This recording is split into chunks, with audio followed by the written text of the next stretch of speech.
You are listening to the Composing Trust podcast by Culture Solutions, a series on European cultural action with the world.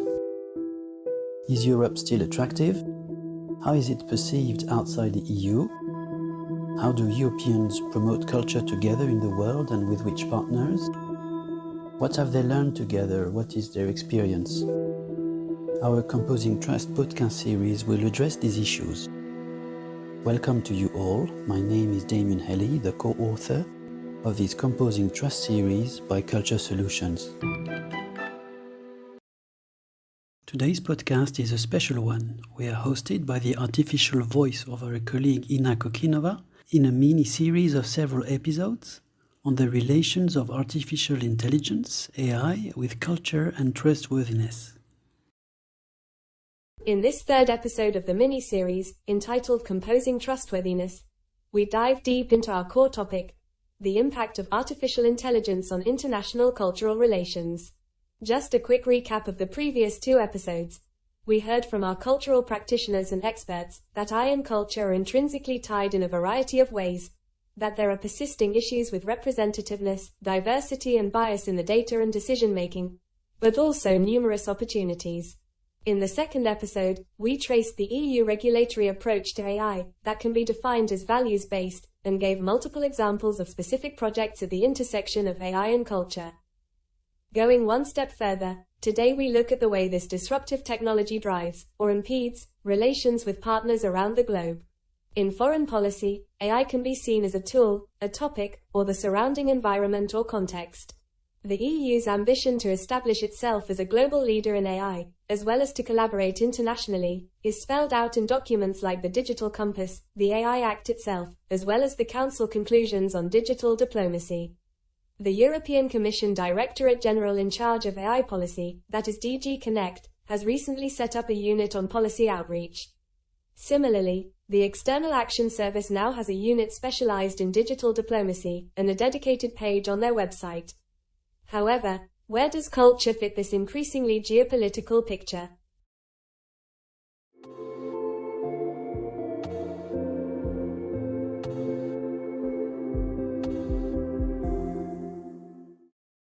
When asked how AI is affecting relations with other countries, the artist Sophia talks about artificial intelligence and power dynamics.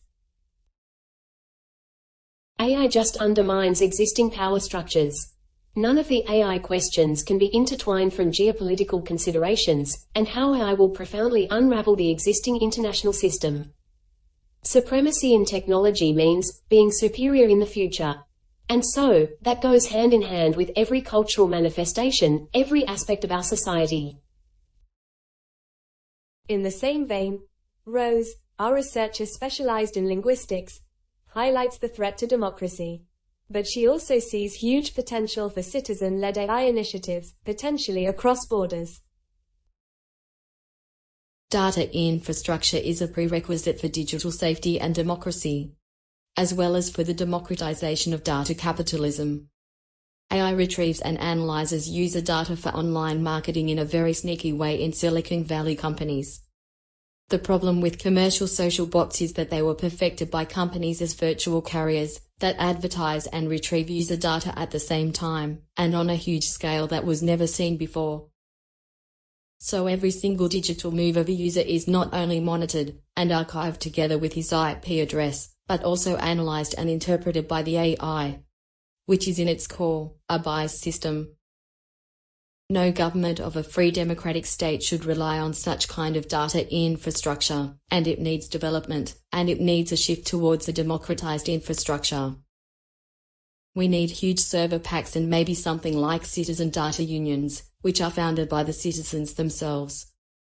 AI is becoming a social and intersectional agent in modern society.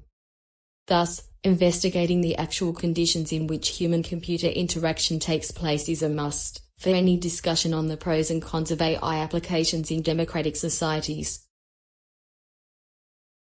Continuing with the topic of democracy and safety, we have the reflections of Tanya, representative of the private sector.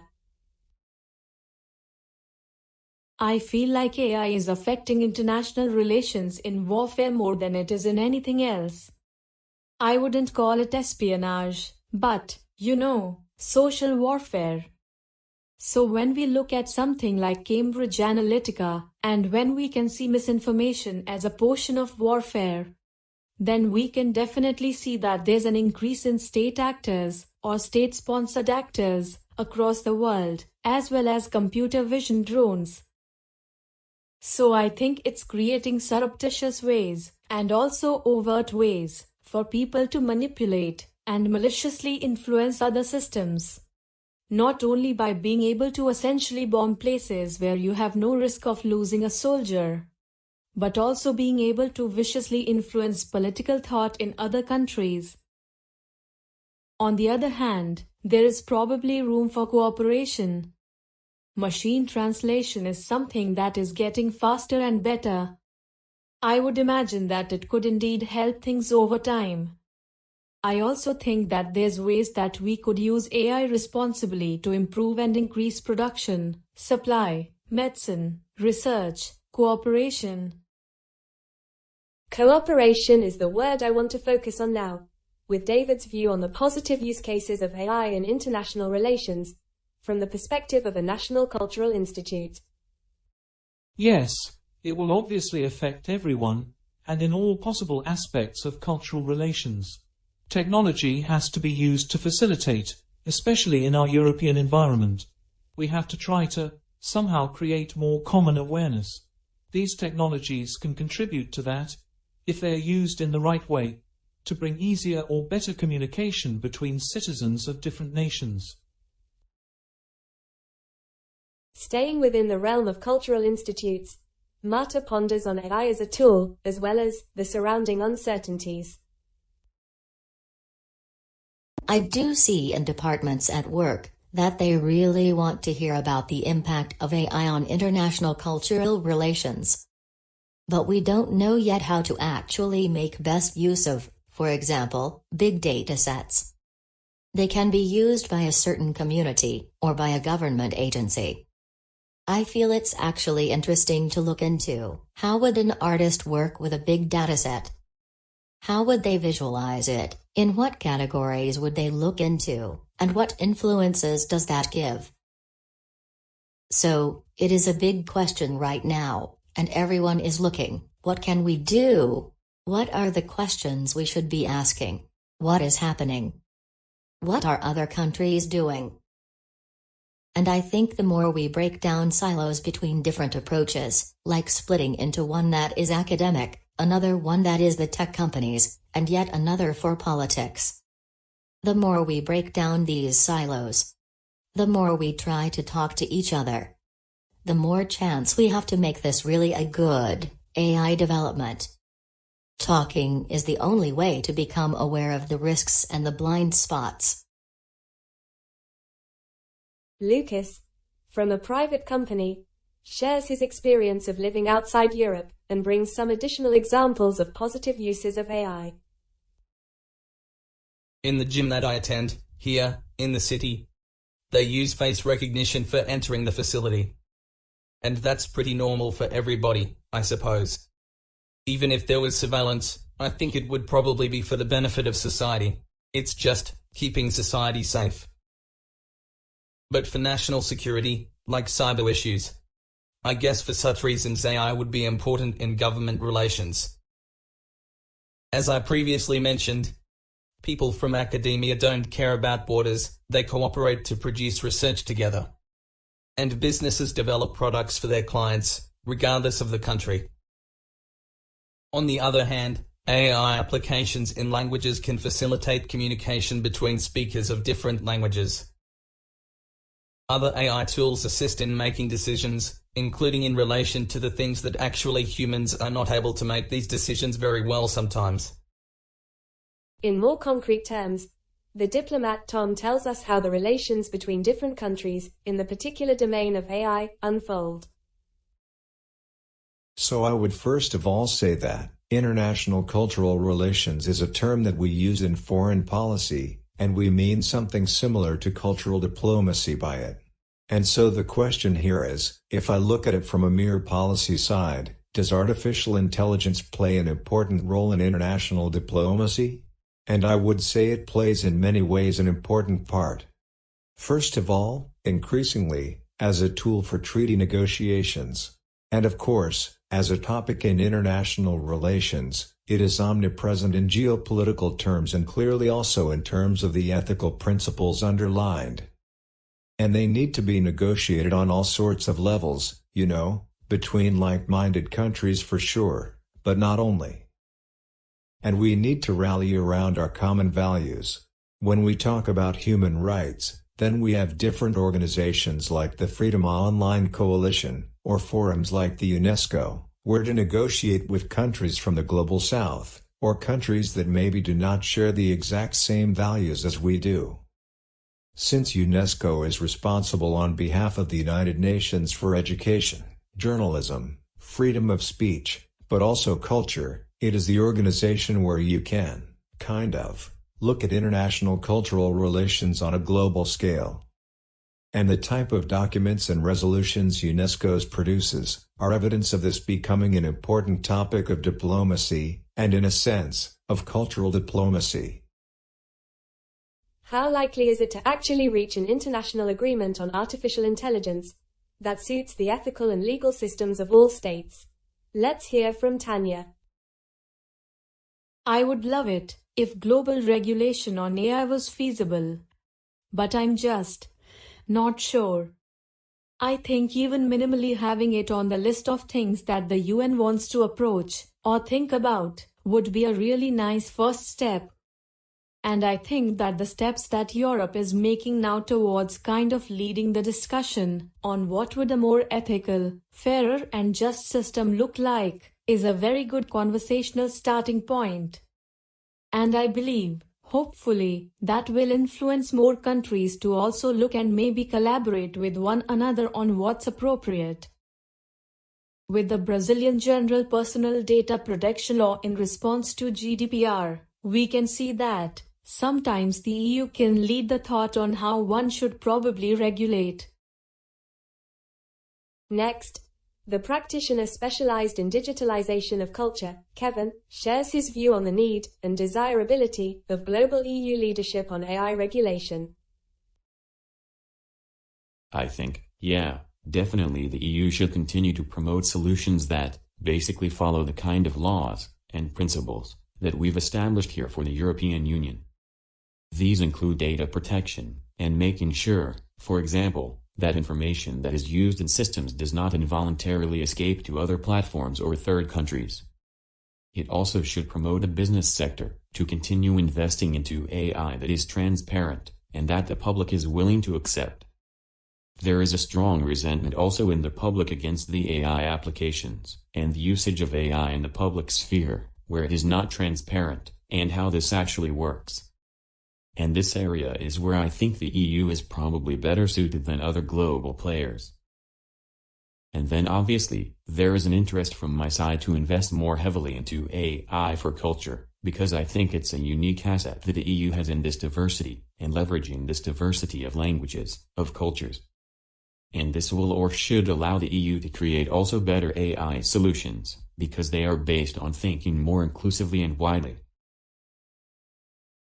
Go back to the question about the drafting of a universal AI treaty, with Marta. And different thoughts around, how to go about this. Do we try to create a new one? Do we look at the different cultures and their understandings of ethics, of what is morally right, what is not morally right? Do we try to throw that all in a pot and try to get idea that then can guide us? Probably not. Do I think that there can be a global approach? I don't. It's really hard because I'm a cultural anthropologist at heart. And to me, there's always a lot of meaning in the various cultures, and their own perspective. So, certain understandings, even when it comes to things you would think are universal, like human rights, for example, are in fact different. People and countries claim, my view is the one that everyone should have, because I'm morally right, and this is how everyone should do it. I think that's super dangerous. But I understand why there's this kind of longing for a global approach. I think we have to invite those different voices, and we have to talk about it, because maybe we will come to a certain kind of agreement, of what we want to accept, as a kind of regulation. However, it's really tricky, because so many times when we say global, is actually Europe, or it's Western, so we really have to be very, very aware of that, in order to prevent that from happening again. Speaking of the Western perspective, understood as mainly led by the United States and the European Union, in the case of AI governance, we can clearly see that there is no consensus between the two partners, despite their shared values and interests. We inquire into the reasons causing this transatlantic divide, starting with the analysis of Tanya. The American approach has been essentially just to continue to fuel research and support for AI systems, with no sense of regulating their usage in most cases, including the military. In the US, AI systems are used by the government, but also by private companies.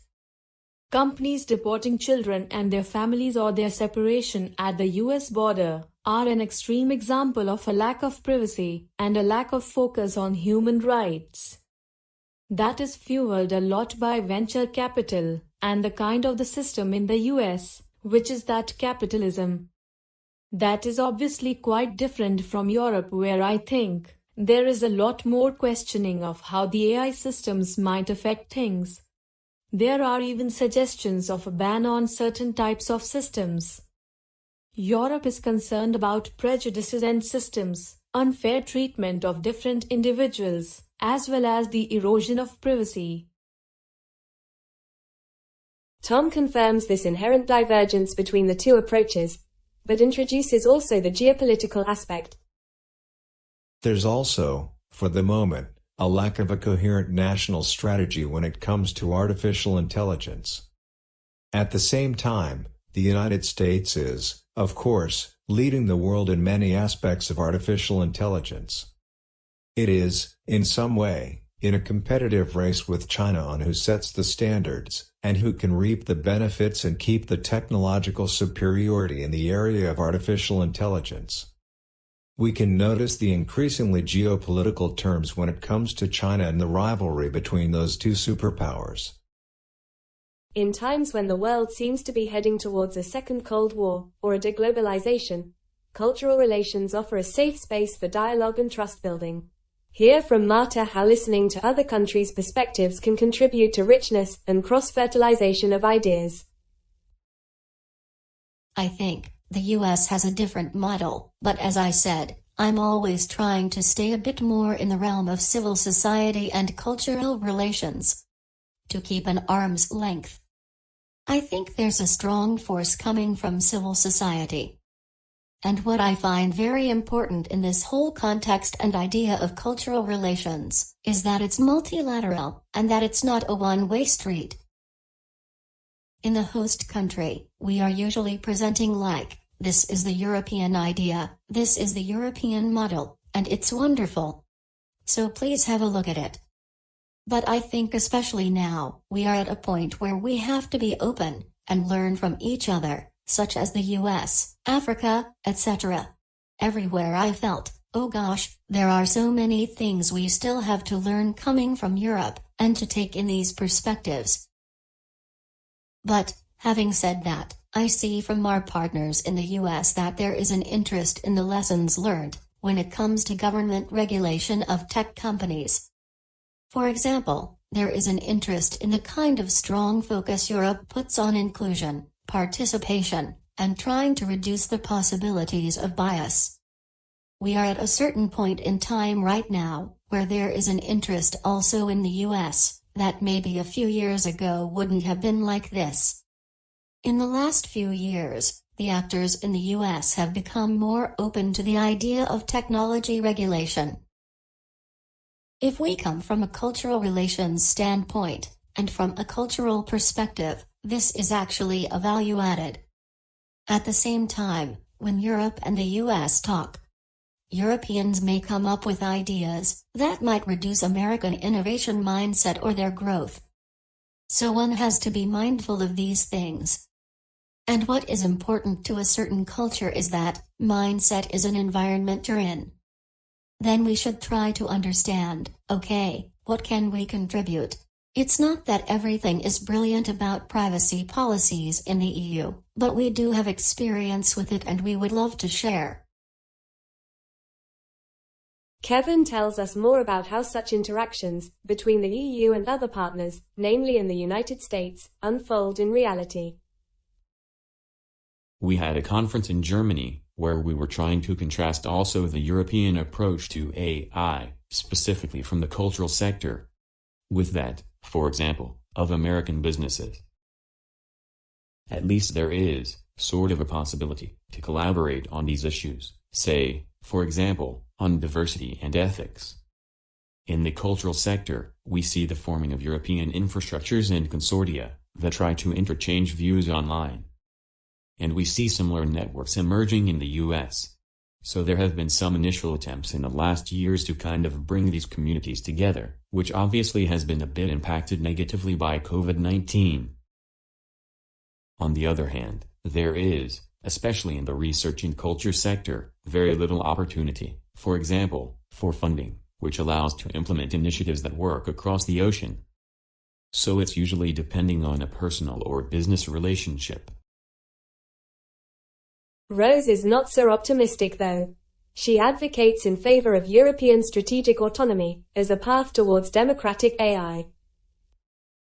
First of all, the EU must not rely on Silicon Valley players for the most basic data infrastructure, but develop their own democratic infrastructure, such as decentralized server parks or citizen data unions.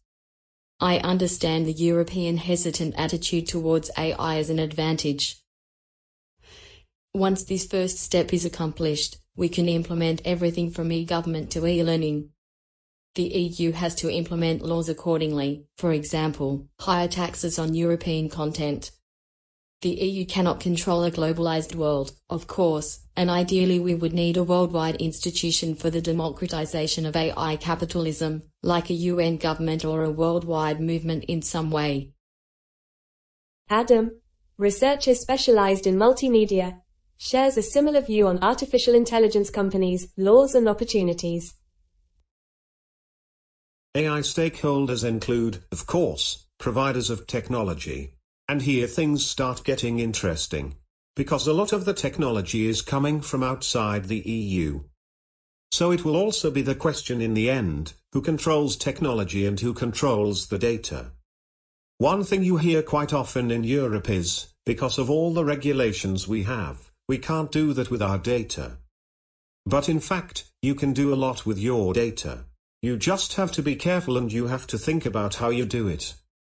And that's also maybe something where this could influence the external relations, because I think there are also other regions in the world that would follow such a model, and that would maybe not want to just have technology from third parties coming in, especially those in the closer neighborhood of Europe.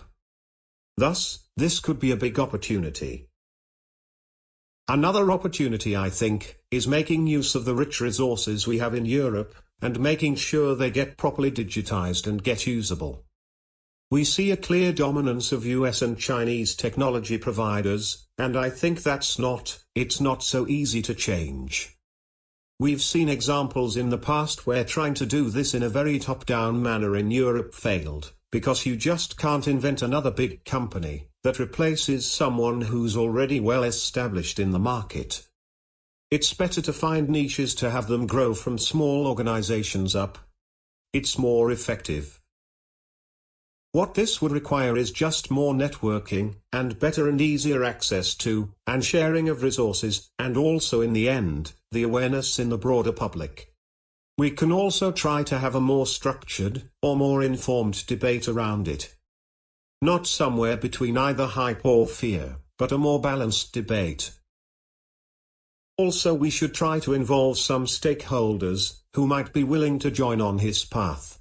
Like, for example, Japan has taken up some ideas around data protection, and I could imagine they would also be more fond of following a European approach on AI than a Chinese one. So there could be allies out there. David also weighs in on the key stakeholders in the field of international cultural relations and their interests and challenges in the face of the imminent AI surge. As for the main stakeholders in the education field, the AI ecosystem includes the citizens, the cultural centers, and also the large technology companies because they are the first to make large investments. The cultural center will have its importance. We must think about how to introduce this phenomenon of artificial intelligence, not only in the intellectual debate, but also in our way of acting, in our way of being, of evolving, and in the future in our own activity. It seems clear that it is going to be a very important part of social life in the next 20 or 30 years, and therefore, cultural institutions have to evolve alongside. I am still afraid that we are, perhaps, in a state that is a little preliminary in this, and we do not know how to integrate, or we are not even making this reflection on how to integrate AI.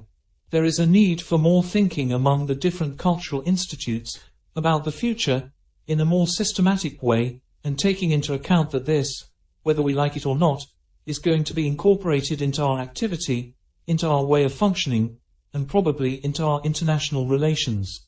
Yes, there is already intellectual reflection on the matter, but no, perhaps there are not yet more concrete programs to integrate the technologies themselves into the activity.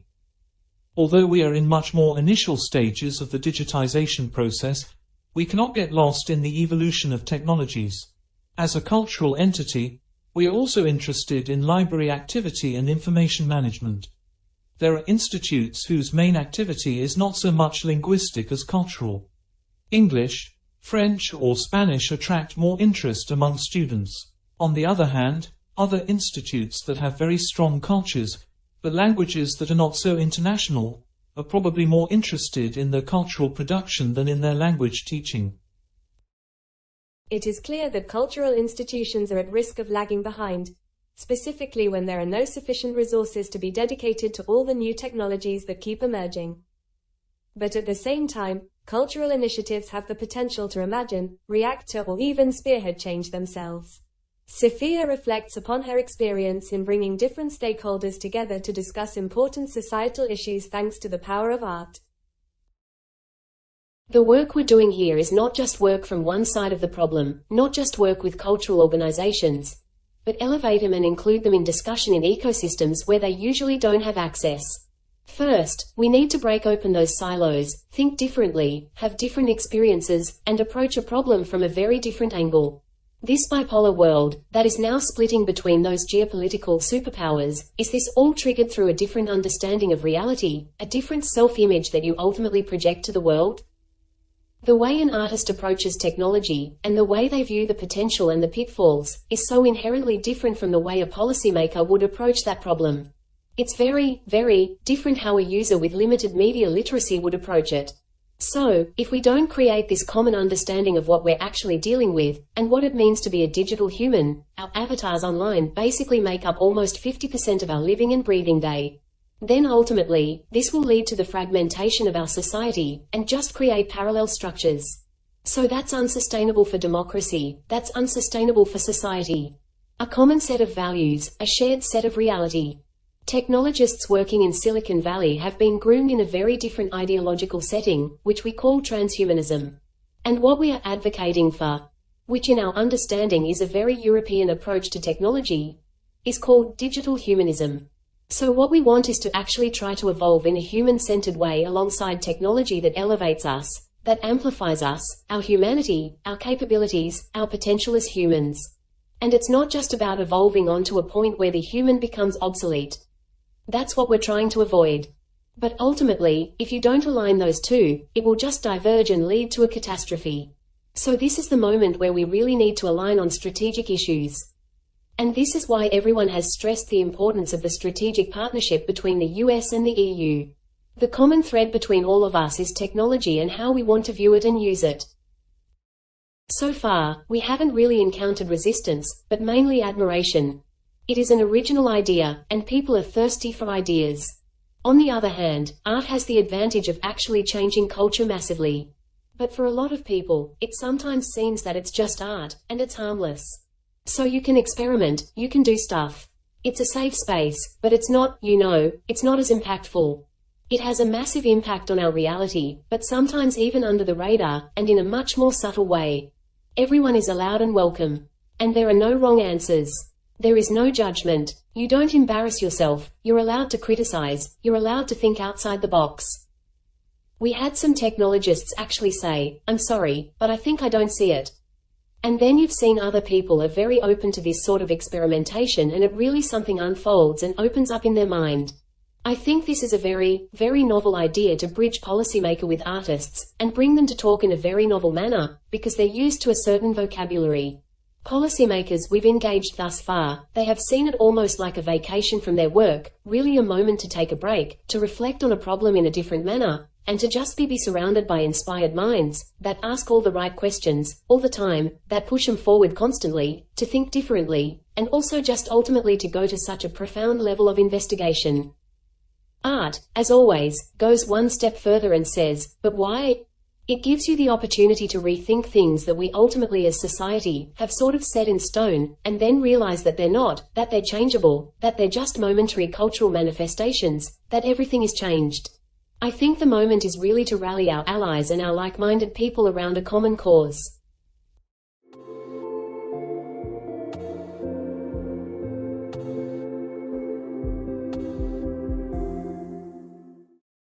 That common cause, around which the EU and its partners have to rally, is the prosperity and well-being of humanity. To achieve this with the help of artificial intelligence, the Union can, first, strengthen its regulatory cooperation, for example under the auspices of UNESCO, the Council of Europe which is currently negotiating a binding treaty, or its free trade agreements. Second, enable people-to-people cultural relations through increased funding for projects exploring AI and culture, international exchange programs and co-productions in the area, as well as capacity building and development of AI literacy. And third, reach out to diverse stakeholders, not only governmental and not only coming from like-minded countries, and address the issues of artificial intelligence in an equal and fair way. In the next episode of our mini-series, we will direct the gaze towards that future and the way forward.